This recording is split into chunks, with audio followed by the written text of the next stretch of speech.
अरे मैंने तो जेठालाल आ जाता है और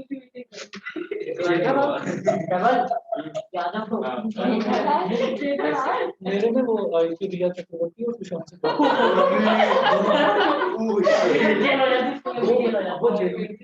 वो जेल में थी और वो जा चुका था दोनों आ गए। Suppose the sphere A and B. आगे का हाँ suppose the spheres A and B of above question.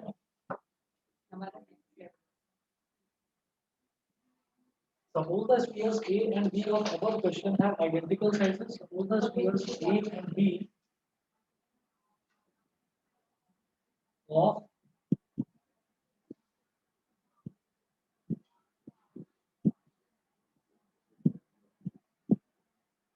suppose the spheres A and B of above question have identical sizes.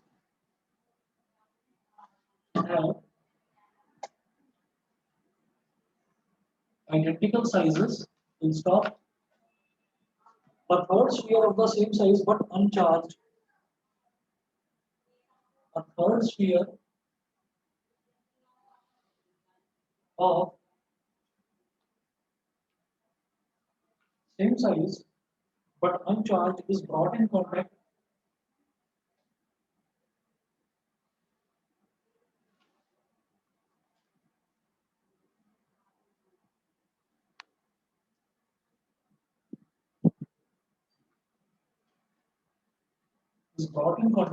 with the first comma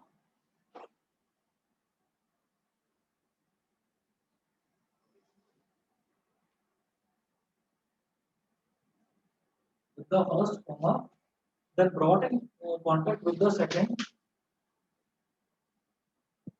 then brought in contact with the second, and finally removed from both, and finally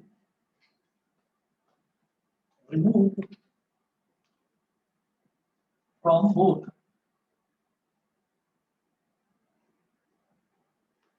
Finally removed from both. Full stop. What is the new force of repulsion between A and B? What is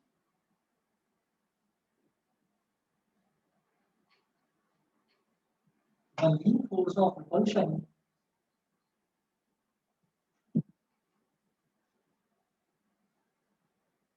between A and B?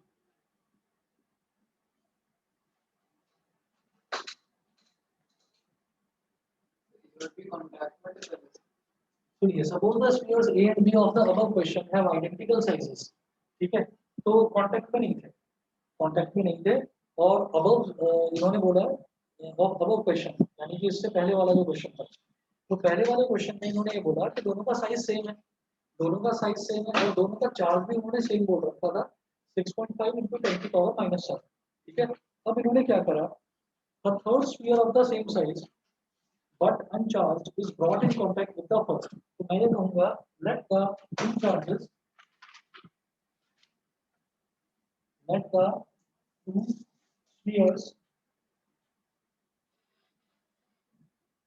A and B have charge equal to Q. मुझे मालूम दोनों Q की value कितनी है, यहीं पर लिख लेता हूँ, is equal to 6.5 into 10⁻⁻7 coulomb. यहाँ पर मेंशन कर दीजिए गिवन. हमने माना कि उनके दोनों के चार्जेस में बार-बार 6.5 into 10⁻⁻7 लिखूं, इट्स बेटर कि मैंने उसको क्यों मान लिया, क्योंकि दोनों के इक्वल चार्जेस हैं. सबसे पहले क्या करा कि बिल्कुल उन्हीं के जैसा एक चार्ज, बिल्कुल उन्हीं के जैसा आइडेंटिकल चार्ज का मतलब क्या है कि उसका साइज भी सेम है, उसका जो चार्ज है वो भी सेम. ठीक, उसको मैं लेकर आया किसके साथ, ए के कांटेक्ट. मतलब हमने क्या करा कि यहाँ पर ये चार्ज, ये एक स्फीयर ए है और फिर तीसरा स्फीयर सी है, तो लिखिएगा let the new sphere be capital C, वो अनचार्ज है. Let the U sphere bracket में लिख रहा हूं अनचार्ज B कैपिटल C। अब क्या करेंगे, उन्होंने बोला पहले उसको A के कांटेक्ट में लेकर आते हैं।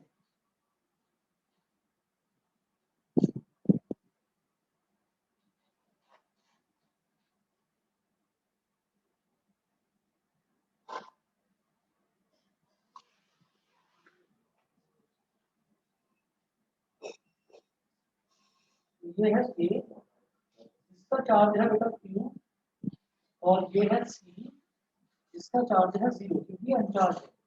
प्लस का मतलब क्या है कि दोनों को कांटेक्ट में लेकर आ गए, दोनों को कांटेक्ट में लेकर आ गए। अब A ऐसे है और C ऐसे है, ठीक है, दोनों टच हो रखे हैं। ठीक, तो अब हमने कहा कि A and C will share their charges equally.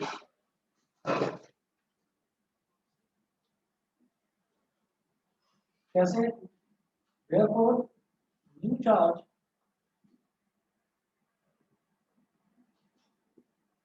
on each will be equal to क्या हो जाएगा Q plus 0 upon 2, तो Q by 2।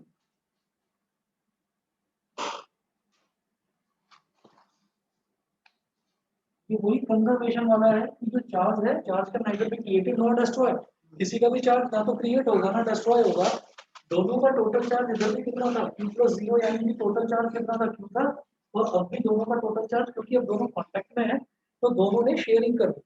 किसके पास ज्यादा है तो वो कम वाले के पास चला गया, तो दोनों ताकि बराबर आ जाए सेम लेवल पर। तो इसका चार्ज भी Q/2, इसका चार्ज भी Q/2। ठीक है, अब A का चार्ज हो गया फाइनली Q/2 और C अब अनचार्ज नहीं रहा, C का चार्ज हो गया Q/2। Now C is brought in contact with another charge B।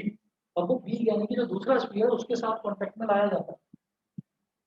तो अब है नाउ B जो है, B पर चार्ज कितना था बेटा Q, और अब C पर जो चार्ज है, C पर चार्ज अब कितना हो चुका है Q/2,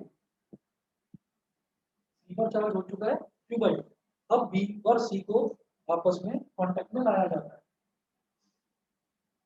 तो ये है B और ये है C, B और C। तो अब आप ये देखिए therefore new charge on each, दोनों का नया चार्ज क्या होगा, इन दोनों का average Q plus Q/2 upon 2। तो क्या हो जाएगा 2Q plus Q कितना हो गया 3Q, 3Q/2 अपॉन 2 यानी कि 3Q/4 हो गया। समझ गए होंगे? ठीक है, तो ये जो B है, अब B पर भी 3Q/4 और C पर भी 3Q/4, दोनों को ऐड करके देखेंगे तो वो इनके सम के ही बराबर आएगा। ठीक है, बराबर बराबर डिस्ट्रीब्यूट हो गया, शेयरिंग हो गया चार्ज का। उसके बाद देखते हैं, फिर उन्होंने बोला कि when it is brought in contact with the second sphere and finally removed from both, finally जो C है, C को दोनों से रिमूव कर दिया जाता है। What is the new force of repulsion between A and B? Now charge on A पर चार्ज कितना हो गया, A पर चार्ज हो गया बेटा Q/2, charge on B, B पर कितना हो गया 3Q/4। A स्फीयर यहाँ पर और B स्फीयर यहाँ पर, ठीक है, और दोनों के बीच में कोई डिस्टेंस वगैरह भी बताया नहीं। तो suppose the spheres A and B of above question have identical sizes। ठीक है, तो above क्वेश्चन है तो इसका मतलब क्या है कि उसका जो दोनों के बीच का डिस्टेंस है वो वही लेंगे 50 सेंटीमीटर। ठीक है, तो अब आप ये देखिएगा कि A पर कितना है Q/2 और B पर कितना है 3Q/4। ज्यादा मेहनत अभी भी नहीं करनी मुझे, कैलकुलेशन में ज्यादा दिमाग नहीं इसमें लगाना मुझे, कुछ जुगाड़ लगाऊंगा। देखिएगा क्या करते हैं, दोनों के बीच का डिस्टेंस जो है वो कितना है, r is equal to 0.5 metre. ठीक है, ये है। तब मैं क्या कहूँगा कि फोर्स जो है वो फोर्स क्या हो जाएगी, 1/4 epsilon not into q/2 multiplied by dq/4 upon r square. 3/8 into पुराना वाला। बस बिल्कुल सही समझ में आ गया तुम्हारे। मैं क्या करूँगा, 2 4 8 है और ऊपर में 3 है, तो ये हो जाएगा 3/8। ब्रैकेट में क्या बचेगा, 1/4 एप्सिलॉन नॉट और ऊपर क्या बचा, q square upon r square. तो जैसे ऊपर वाले क्वेश्चन में था, वहां पर भी तो q की वैल्यू 6.5 into 10 की पावर -7 दिया था, उसका स्क्वायर और 0.5 का स्क्वायर। तो ये पूरी वैल्यू तो मैं निकाल चुका हूँ। लास्ट क्वेश्चन में कितना था, 1.5 into 10 की पावर -2 ये अपॉन 8 मल्टीप्लाइड बाई 1.5 into 10 की पावर -2। ठीक है, और इसके बाद इसको करेंगे डिवाइड, ये पॉइंट गया नीचे आ गया 10, तो 8 से कर देते हैं, इस तरफ करो, 15 3 तो हो गया 45 अपॉन ये जो 10 आया है नीचे, इसको ऊपर ले जाओ 10 की पावर -3 बना दो, 45 अपॉन 8 मल्टीप्लाइड बाई 10 की पावर -3। 8 5 का 40, 45 - 40 कितना हो गया, पूरा कर दिया, 5.625 into 10 की पावर -3 मीटर। बिल्कुल सही है।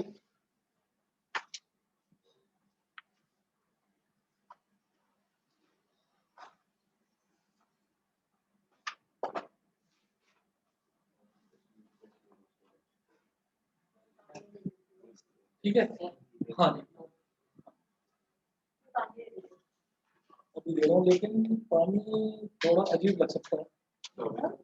हमने ना आर ओ हटवा दिया, 1.5 साल हो गया, आर ओ हटवा दिया और फिल्टर लगा ना, क्योंकि यहाँ का टीडीएस ठीक है, यहाँ के टीडीएस में कोई प्रॉब्लम नहीं।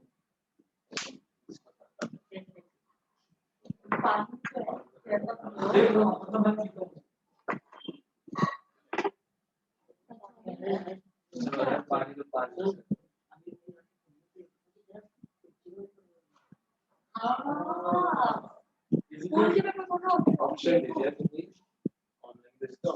ये हुआ था कल शाम करीब करीब 8 बजे मैसेज आ रहा था। हाँ जी, तो ये तो बता दो ना, क्वेश्चन कर ही लिया था, फाइनली हो गया ना, तो बकवास करने लगा।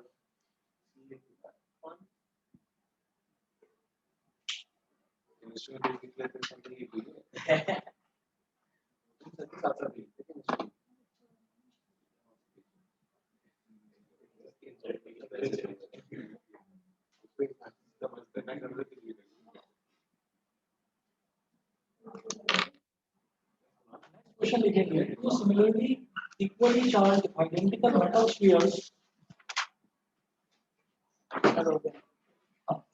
क्वेश्चन लिखो। हाँ, सर कुछ नहीं सर, ये दोनों लड़ रहे हैं। बच्चों लोगों तुम ना अलग अलग बैठा करो। सर पूरी दसी हो गई, क्या ही हो गई, खत्म नहीं हो पा रही लड़ाई। सर लड़ाई नहीं कर रहे, झूठ बोल रहे हैं। हम लोग बस क्वेश्चन लिख रहे हैं। Two similarly equally charge identical metal spheres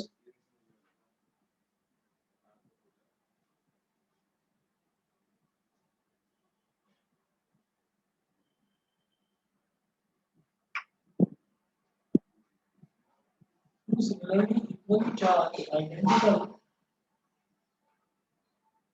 identical metal spheres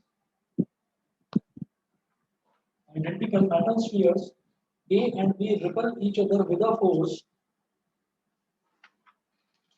A and B repel each other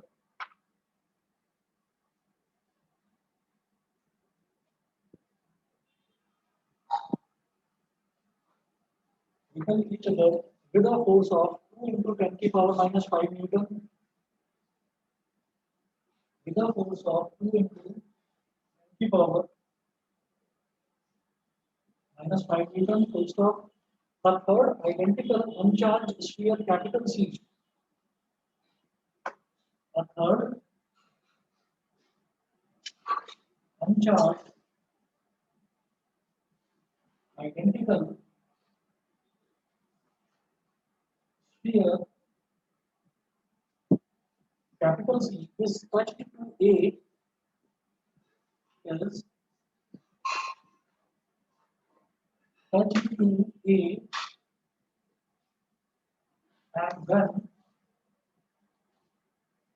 and then placed at the midpoint between A and B and then placed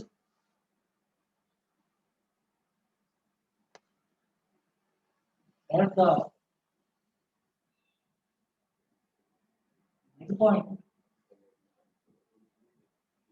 between A and B. So stop, calculate the net electrostatic force on capital C. Calculate the net electrostatic force. ये जो शब्द है ना electrostatic force, इसको देखकर ये मत सोचना कुछ नई चीज पूछ रही है. ये जो कूलम्ब्स लॉ जो फोर्स लगाता है इलेक्ट्रोस्टैटिक फोर्स ही है. ठीक है ना. वो चार्जेस के बीच में दोनों पे क्यू बाय 2 रहा, डिस्टेंस आर बाय 2 हो गया, दोनों का अलग से एफ निकाल के क्यू की कुछ नहीं दे रखा है. हाँ, क्यों कुछ नहीं दे रखा, क्योंकि जरूरत भी नहीं. Calculate the net electrostatic force on C.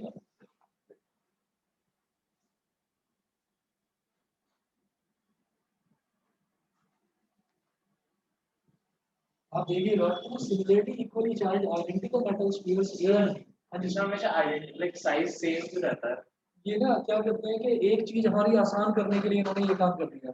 Generally क्या है कि वो आइडेंटिकल मेटल स्फीयर्स बोल रहे हैं. हमने जो शुरुआत में कूलम्ब्स में पढ़ा था ना, उसका जो क्राइटेरिया वो यही है कि वो पॉइंट चार्ज के लिए काम करता है. तो वो पॉइंट चार्ज मतलब point is also like a sphere. वो रेडियस सेम रहेगा तो डिस्टेंस इक्वल रहेगा. हमें कुछ भी दिक्कत नहीं होगी क्योंकि सेंटर से मेजर करते क्योंकि ऐसा मतलब अगर बॉडीज आइडेंटिकल नहीं है तो हमें चार्ज का डिस्ट्रीब्यूशन निकालना पड़ेगा. देखो ऐसा है जो हर्ष बता रहा है बिल्कुल ठीक कह रहा है कि अगर मान लीजिए हमने कहा कि ये इसका भी रेडियस इतना ही है और इसका भी रेडियस इतना ही है, तो फिर मुझे क्या करना है, मुझे बस बीच का डिस्टेंस निकालना है क्योंकि दोनों के रेडियस सेम है. ठीक है. और अगर मान लो इसका रेडियस थोड़ा ज्यादा है, इसका रेडियस थोड़ा कम है, तो मुझे उन दोनों के रेडियस ऐड करके उनका एवरेज निकालना पड़ेगा. ठीक है ना. मतलब जो हम डिस्टेंस लेते हैं वो सेंटर टू सेंटर लेते हैं वो, और क्योंकि दोनों आइडेंटिकल है तो आप दोनों के बीच का बस डिस्टेंस. ठीक है ना. और जनरली रेडियस आपको दिया नहीं होता, मतलब वो अलग अलग साइज के नहीं दे रखते. ठीक. चलिए जी आगे देखते हैं इसमें.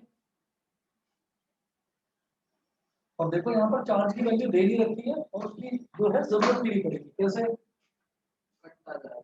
Two similarly equally charged identical metal spheres A and B repel each other with a force of 2 into 10 की power -5 न्यूटन. मतलब ये देखो ना, एक चार्ज एक स्फीयर ये दे रखा है.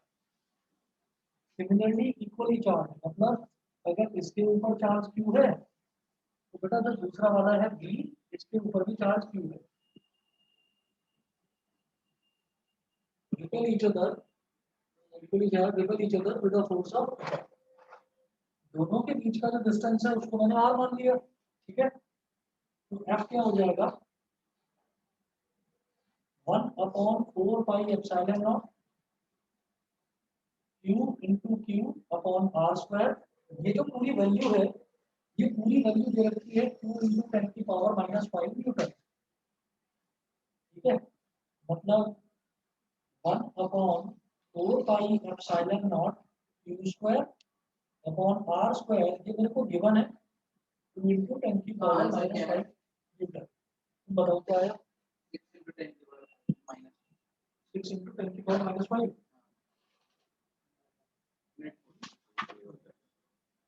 आंसर तो गलत आ रहा है. ऐड ही तो करना है ना फिर उसके बाद नेट निकालने का.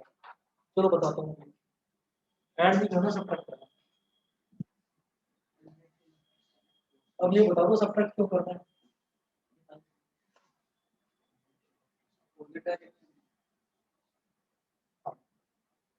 हाँ इसमें से क्या बताओ बताओ, तुम बताओ। सेम ही कोड आ रहा है नहीं फोर्स अलग अलग आ रहा है। नेट टू नेट फोर्स चलो देखो, एक मिनट रुको ना बस,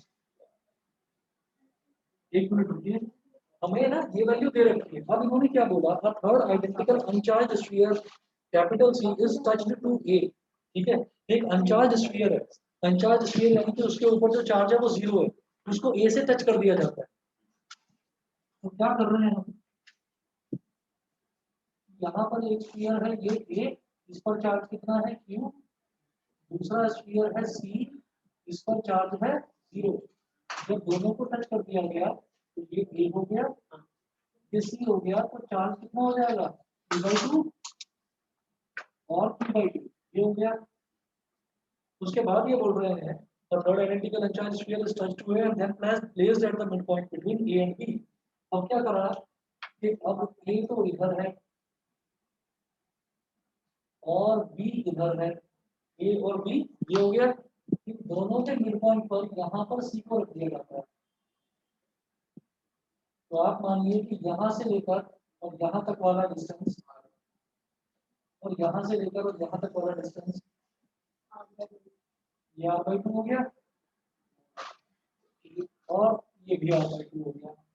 ठीक है, अब ये देखिएगा कि A पर चार्ज कितना है Q/2, C पर चार्ज कितना है Q/2 और इस पर क्यों है क्योंकि B तो किसी चीज में शामिल ही नहीं हुआ। ठीक है, तो आपको बोल रहे हैं, आपसे फाइनली कह रहे हैं कि and then placed at the midpoint between A and B calculate the net electrostatic force on C। तो C पर निकालना है। तो C यहाँ पर दो तरीके के फोर्सेस झेल रहा है। कौन सा, क्योंकि तीनों के तीनों आइडेंटिकली चार्ज है यानी कि पॉजिटिव है, यानी कि एक तो इसको A इसको फोर्स लगाएगा, धक्का देगा, रिपल करेगा, और एक जो B है वो इसको रिपल करेगा। ठीक है, तो हम ये देखेंगे कि दोनों के अलग अलग फोर्सेस निकालेंगे। तो मैं ये कहूँगा force on C due to A, पहले ये करो सेम ही रह जाएगा सही, क्योंकि होगा इधर क्यों है, इधर Q/2 ये दोनों B का ज्यादा हो दोनों गया। के लिए ए और सी के लिए अभी force on C due to A, A C पर कितना फोर्स लगा रहा है, रिपल्सिव फोर्स लगेगा ऑब्वियसली, क्योंकि इक्वली सिमिलरली चार्ज है, पॉजिटिव पॉजिटिव पॉजिटिव या नेगेटिव नेगेटिव नेगेटिव, तो रिपल्शन ही होगा। तो हम लेंगे 1/4 पाई एप्सिलॉन नॉट तो टेन लिख देते हैं Q/2 सही, Q/2 upon Q/2 upon R/2 का स्क्वायर 1/4 पाई एप्सिलॉन नॉट, ये क्या हो गया Q² upon 2 upon R² upon 4, 2 1 2 2 2 4, तो किसका क्यू स्क्वायर पर 4 होगा ना। Sorry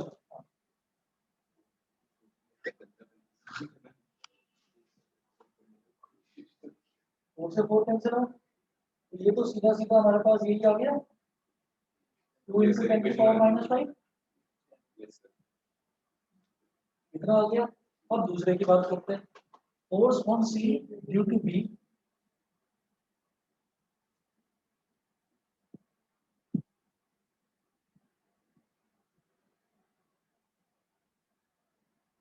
one upon 4 pi epsilon not.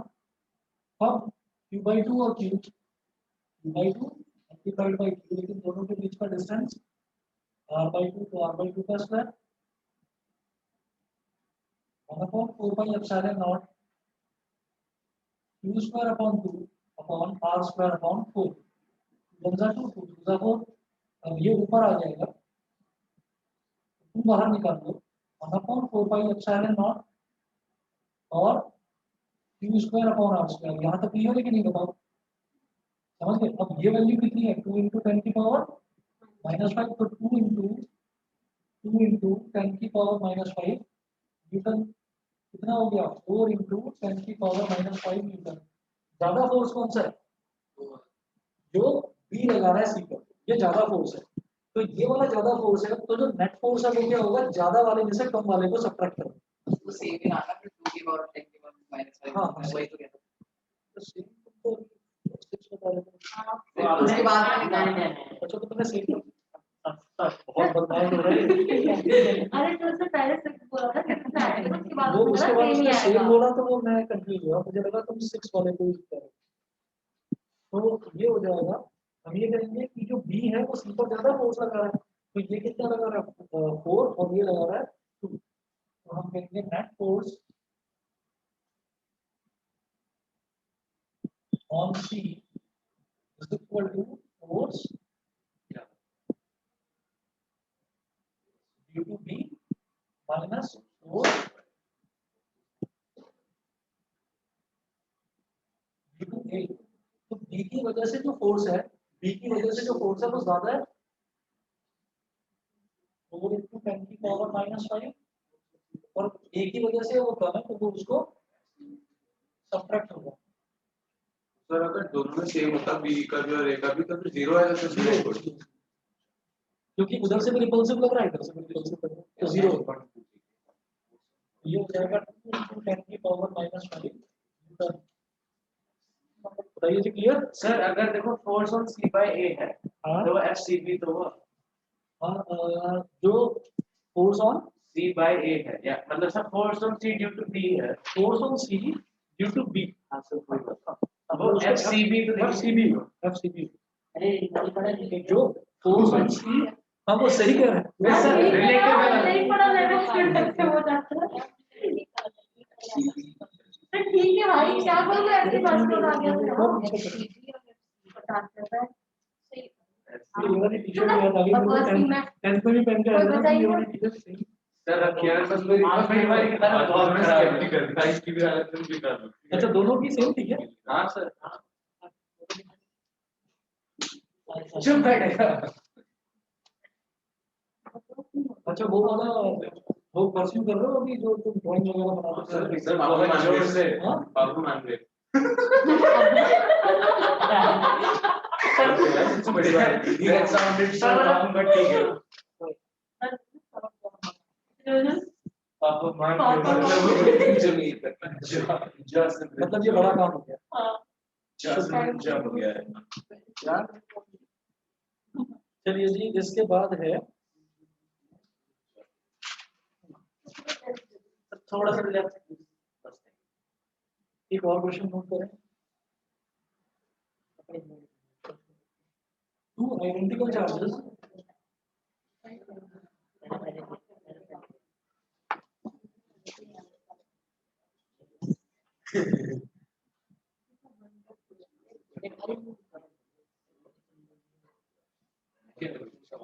two identical charges or two identical charges capital Q each are kept at a distance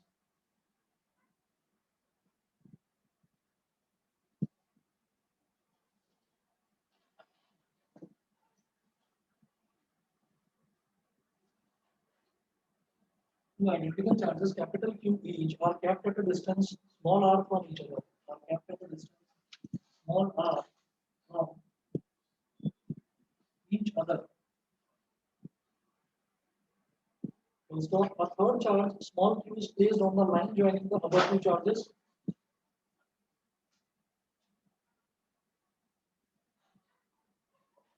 A third charge small q is placed on the line joining is placed on the line joining. A third charge small q is placed on the line joining the above two charges such that line joining the above two charges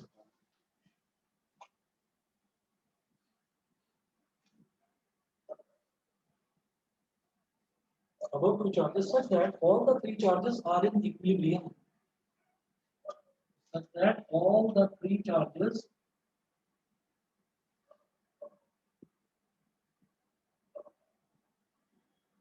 are in equilibrium. Okay. Full stop. What is the magnitude, sign, and position of the charge q? Small Small q. What is the magnitude, comma sign and position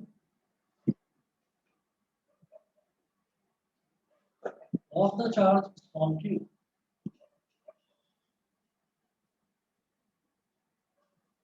पहले इसकी figure बनाता हूँ. Two identical charges q each are kept at a distance small r from each other. दो बिल्कुल same spheres हैं जिन पर charge capital Q है, ठीक है, और placed at a distance small r from each other, यानी कि दोनों के बीच में जो डिस्टेंस है वो स्मॉल r है. देखिएगा एक चार्ज तो ये हो गया, इसको A बोल दो, एक चार्ज ये हो गया, इसको C बोल दो, ठीक है, एक A हो गया, एक C हो गया, इसको भी बोल दीजिए कैपिटल Q, इसको भी बोल दीजिए कैपिटल Q. फिर इनके बीच में कहीं पर भी हमने एक चार्ज रख दिया B और ये है स्मॉल q. अब A और C के बीच का जो डिस्टेंस है वो स्मॉल r दे रखा है. वो जो दो चार्जेस हैं कैपिटल Q बीच वाले हैं, उनके बीच का डिस्टेंस स्मॉल r दे रखा है. तो A और B के बीच का डिस्टेंस जो है वो स्मॉल x मान लो आप. इस डिस्टेंस को मैंने स्मॉल x मान लिया. अब उन्होंने बोला है, उन्होंने कहा था कि a third charge small q is placed on the line joining the above two charges such that all the three charges are in equilibrium. Equilibrium का मतलब समझते हैं? सर ये बीच में ही होगा. सिस्टम पर total zero On the line joining. On the line joining. भाई दोनों को जॉइन करते हैं. On the line joining जब वो तो बाहर वो लाइन प्रोड्यूस हो गया. समझ गए? इक्विलिब्रियम बताएंगे. सर डी और अगर हमने बी को बीच में रखने की जगह ए के आगे रख दे तो क्या होगा? मतलब वो वही चीज पूछ रहा है. ये क्या है कि मैंने ABC इस वजह से रखा ताकि ये सीक्वेंशियली दिखाई दे. तो उन्होंने बोला on the line joining. On the line joining यानी कि A और C को जॉइन करने वाली लाइन को मतलब बीच में रखा जाएगा. अलग नहीं, अलग रखेंगे तो वो हो जाएगा ऑन द लाइन प्रोड्यूस. समझ गए? उनको जॉइन करने वाली लाइन को प्रोड्यूस वाली. ठीक है, चले आगे. अब आप ये देखिए इक्विलिब्रियम का मतलब ये है, इक्विलिब्रियम का मतलब ये है कि ये वाला चार्ज भी, ये वाला चार्ज भी और ये वाला चार्ज भी, तीनों चार्ज मूव नहीं करेंगे. तीनों चार्ज मूव नहीं करेंगे. कि जितना भी रिपल्शन वगैरह हो रहा है, रिपल्शन हो रहा है या अट्रैक्शन हो रहा है, तो ऐसा भी हो सकता है कि अगर रिपल्शन और अट्रैक्शन बराबर हो जाए तो चार्जेस सारे के सारे वहीं रुकेंगे. सही है. तो अब हम ये कहेंगे the charge small q will be in equilibrium with the force exerted by K. The charge small q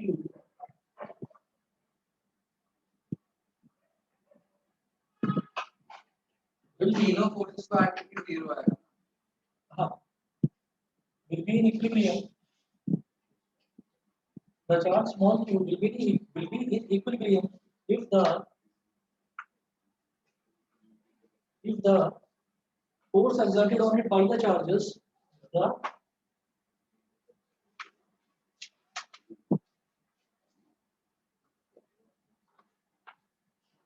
force exerted on it by the charges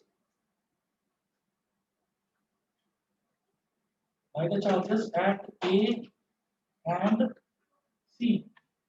इसके चार्जेस से by A and C are equal and opposite. Are equal and opposite. Equal होंगे और opposite होंगे.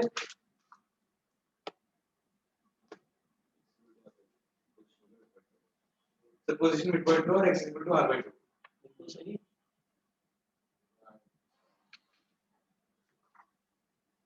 Position mid point है. Mid point का मतलब ही x equal to r by 2 हो गया. कैसे कहा सर? दोनों force on c by a is equal to force on c by b. बस सब कुछ कैंसिल आउट हो जाता है. Force on b by a and force on b by मेरा डायग्राम अलग है. हाँ हाँ, तुमने a c भी बना दिया. ओके, तो हम ये बोलेंगे 1/4 pi epsilon not multiplied by इन दोनों के बीच का फोर्स और इन दोनों के बीच का फोर्स. अगर इक्वल हो गया, हम ये कहेंगे कि जितना ये इसको रिपेल कर रहा है उतना ही ये इसको रिपेल कर रहा है, तो ये तो बीच में रहेगा. ठीक है, और ये दोनों बीच में रहेंगे क्योंकि इन दोनों को कोई रिपेल नहीं कर रहा. तो हम ये कहेंगे 1/4 pi epsilon not capital Q into small q upon दोनों के बीच का distance x square is equal to 1 upon 4 pi epsilon naught capital Q upon capital Q into small q upon क्या r माइनस एक्स का whole square. ये cancel q cancel तो क्या आ गया x square is equal to r minus x का whole square. Expand कर दो x square is equal to r square plus x square minus 2rx x square से x square cancel 2rx is equal to r square. देखिए value मुझे x की निकालनी है, r तो एक फिक्स वैल्यू है, दोनों के बीच का डिस्टेंस दे रखा है हमको, तो r से r कट सकता है, तो एक r से एक r कट गया, x इज इक्वल टू कितना आ गया r/2, ठीक है ना। जिसकी वैल्यू निकालनी होती है वो वेरिएबल होता है, उसको ऐसे दोनों तरफ नहीं काटते, x is equal to r/2 हो गया। फिर हम ये कहेंगे कि x तो r/2 आ गया, पहली चीज तो ये किसके लिए था, ये इसके लिए था कि जो चार्ज q है ये इक्विलिब्रियम में रहे। अब जरा एक बात बताओ, आपने यस यस तो बोल दिया, लेकिन मैं एक चीज पूछना चाह रहा हूँ कि देखो ये जो हमने कंडीशन लगाई है, ये कंडीशन किसके लिए लगाई है कि ये जो चार्ज है ना, ये वाला बीच वाला, ये रुका रहे, ये इक्विलिब्रियम में रहे। तो क्योंकि तीनों के तीनों इक्वली हैं, मतलब इक्वल हैं, तीनों की सिमिलरिटी हमने ये माना है कि सिमिलर चार्जेस हैं, यानी कि ये पॉजिटिव तो ये भी पॉजिटिव, तीनों पॉजिटिव, ये इसको रिपेल करेगा, ये इसको रिपेल करेगा, तो ये तो रुका रहेगा, लेकिन इसकी वजह से इस पर कुछ रिपल्शन होगा और इसकी वजह से इस पर कुछ रिपल्शन होगा। जब सेम है तो इसका मतलब जरूरी नहीं है कि ये दोनों चार्जेस भी रुके। इनका रुकना कब पॉसिबल है, जब ये दोनों आपस में अट्रैक्ट करें, मतलब कहीं ना कहीं कुछ ऐसा हो कि एक तरफ अट्रैक्शन हो और एक तरफ रिपल्शन। नहीं समझे, नहीं समझे। हम ये कहेंगे यहाँ पर बस एक चीज देखिए, force of repulsion between A and C, ये नोट कर लो। all the three charges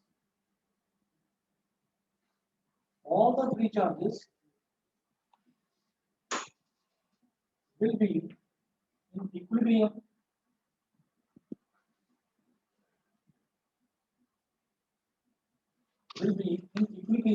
if force of repulsion between A and C, A और C के बीच का force of repulsion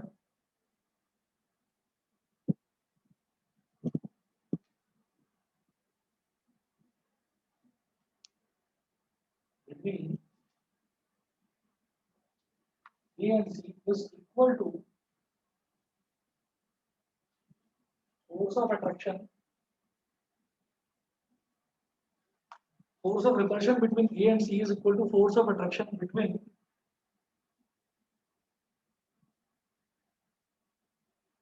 A and B। ये समझो जरा,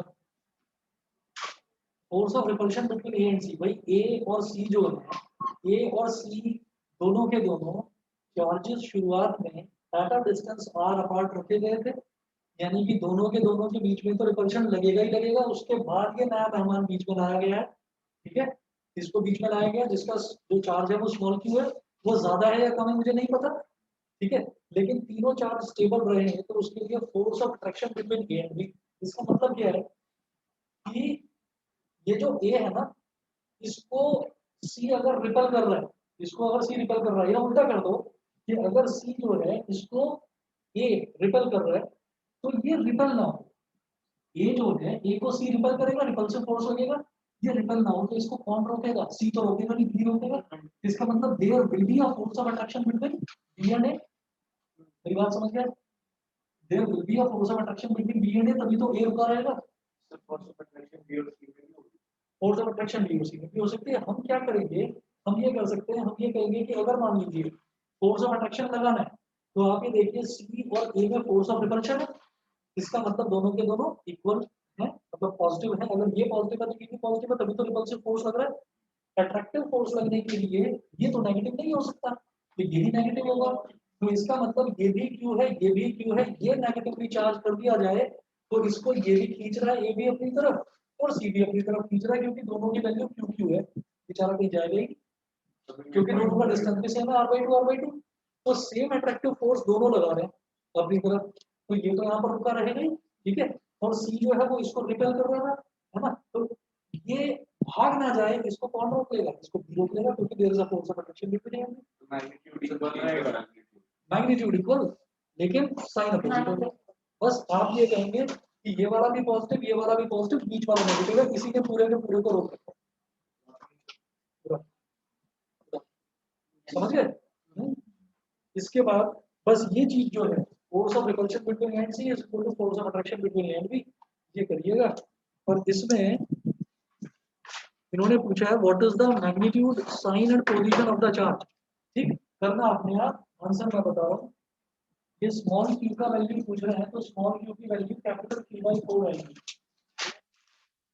स्मॉल क्यू की वैल्यू कैपिटल क्यू बाई 4 आएगी। ये करके देखना है, बस यही फॉर्मूला लगाना है ना, force of repulsion between A and C, A और सी के बीच का फोर्स ऑफ रिपल्शन क्या है, हमें मालूम है ना, 1/4 pi epsilon naught Q Q upon R square. ठीक, और इन दोनों के बीच का अट्रैक्शन क्या हो जाएगा, 1/4 pi epsilon naught Q small Q upon R by 2 का होल स्क्वायर। वो करेंगे, आर स्क्वायर से आर स्क्वायर कट जाएगा, स्मॉल क्यू की वैल्यू कैपिटल क्यू की टर्म्स में आ जाएगी, क्योंकि कैपिटल क्यू अननोन नहीं है, कैपिटल क्यू गिवन है। ठीक है, तो सर दे रखा है, आपने तो सिर्फ ए और बी के बीच की अट्रैक्शन दी ना, वो बी और सी के बीच की attraction वो भी सेम ही आएगी, क्योंकि दोनों का डिस्टेंस तो सेम है ना, आर बाई 2 आर बाई।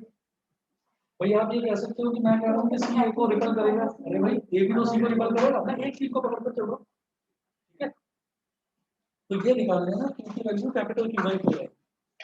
ठीक है, मेरे को आए मेरे को अरे वाह। नहीं वो मैंने लिखा हुआ है ऐश्वर्या 11 ओम, तो मैंने वो 11 लिख रखा है, वो 11 को जाई बोलता है। मम्मी यार क्यों फोन कर रही है। चलिए जी फिर